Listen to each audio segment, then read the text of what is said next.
नमस्ते सबैलाई।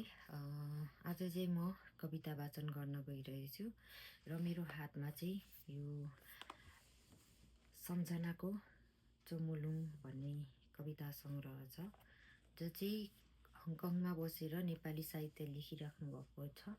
उहाँको नाम चाहिँ हो रोशन याक्सो र उहाँकै सम्झनाको चोमुलुङमा कविता सङ्ग्रहबाट चाहिँ एउटा कविता वाचन गर्न गइरहेछु। कविताको शीर्षक चाहिँ आदिवासी सौन्दर्य। ओ इच्छा उचाइ बढाउन किन नलगाएको हो पेन्सिल हिल? पुड्को पर्नै हो तिम्रो असली उचाइ, थाहा छैन तिमीलाई? गुराँस पनि त पुड्कै हुन्छ। सुम्निमा हौ सुम्निमा नखोज गाजल र लिप लाइनर, तिम्रो सुन्दरताले तानेर त हो कैलाश पर्वतबाट किराती भेषमा महादेव यही पहाडै पहाड आएको।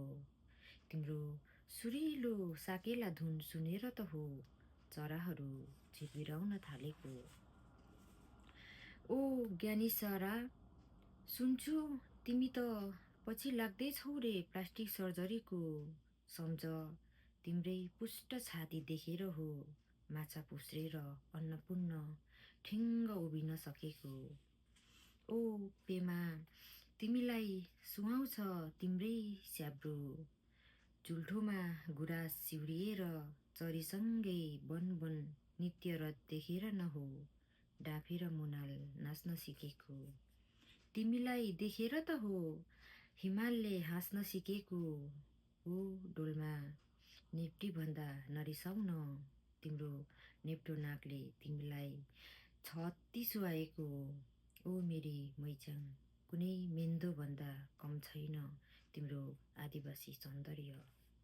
अब तिमीले बुझ्यौ होला नि, कुनै सौन्दर्य शास्त्रले नाप्न सक्दैन कसैको सौन्दर्य। धन्यवाद।